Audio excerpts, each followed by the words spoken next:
The last skill in P9 is to kind of put everything together. So we've been able to solve linear equations, we've been able to write stuff in interval notation, and then put everything together from P9 or P7 even.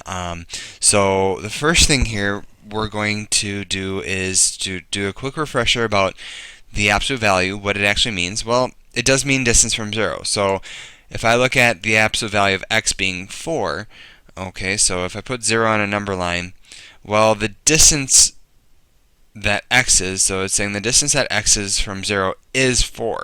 So I have to go out 4 units, and well, that gets me to 4.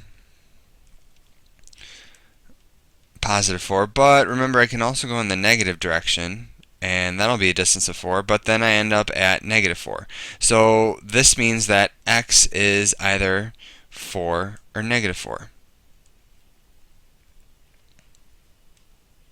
Okay, so then now let's combine that with an inequality.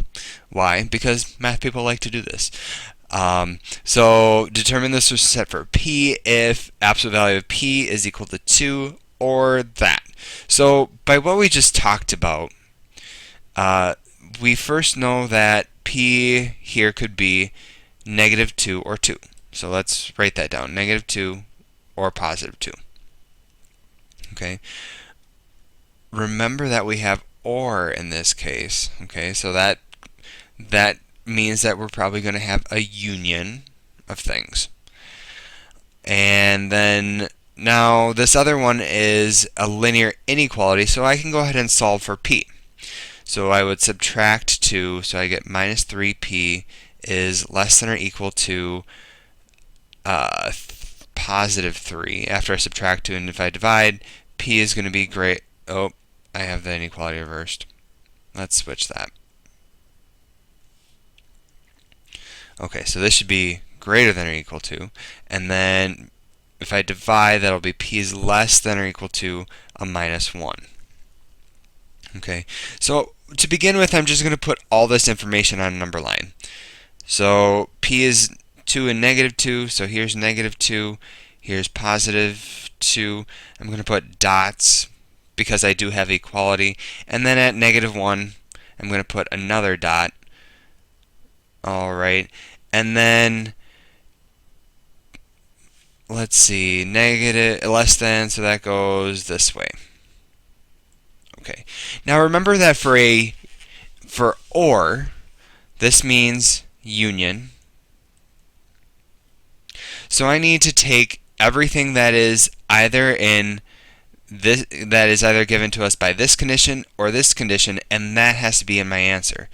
So I'm going to start saying the solution set for p is, and then now I need to list all of this stuff in interval notation. So negative infinity to 1, or to negative 1, because remember, dot, if it's closed dot, that means it's a value that is given on the number line. So that's included, so I can actually skip over and go right to negative 1. Okay, and then, so that gets me all of this, but I still need to tack on this too. So I need to do a union, and then to denote a single point, that's when we have to use set notation. So that's bracket, or curly brace, 2. Curly brace, period. And that'll be my final answer. Okay, so again, what we did was we used that idea of absolute value to get that p was negative 2 or positive 2. And then we solved this linear inequality, got p is less than or equal to negative 1. And then we said, okay, well, the or means union.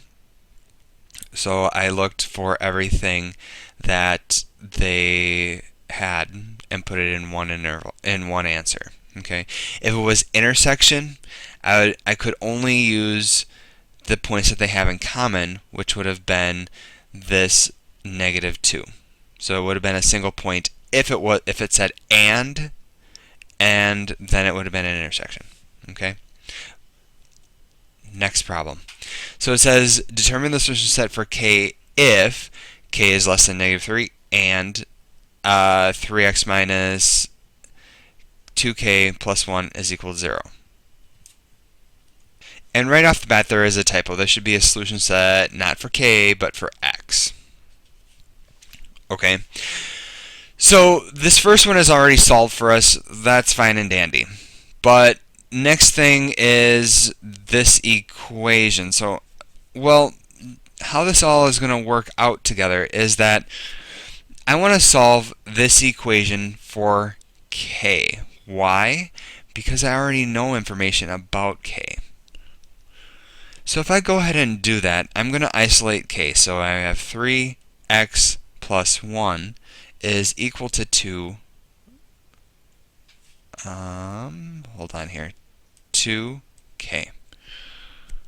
And I go ahead and solve that for k, divide by 2. So 3x plus 1, plus 1 divided by 2 is equal to k.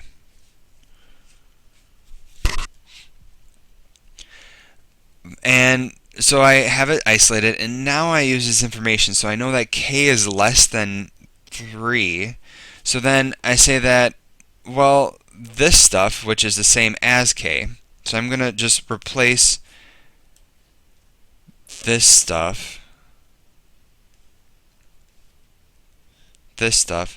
with k to get my inequality. So 3x plus 1 over 2 is less than or equal to 3. Okay? And now, again, my goal is to determine the solution set for x. So I want to isolate x. Go ahead and multiply by 2, so I get 3x plus 1 is less than or equal to 6. Subtract 1, 3x less than or equal to 5. And then we finish solving it. 3x is less than or equal to 5/3. Okay. Now, you're probably thinking, where in this problem did I use the word and? Or did I use and? Because and means intersection. Well, by this substitution method, you are using both of them. So, in reality, you may not have an intersection if you're given two conditions. Okay? But just make sure that you use both conditions if you're given an and. And with this, we can write our final answer. The solution set for x is, and then this in interval notation is minus infinity to 5/3 with a bracket. Maybe, if my technology works. There we go. And then we're done. Okay, so these are two types of problems that you might see. Others you are welcome to ask us about in class and work with partners to go ahead and solve.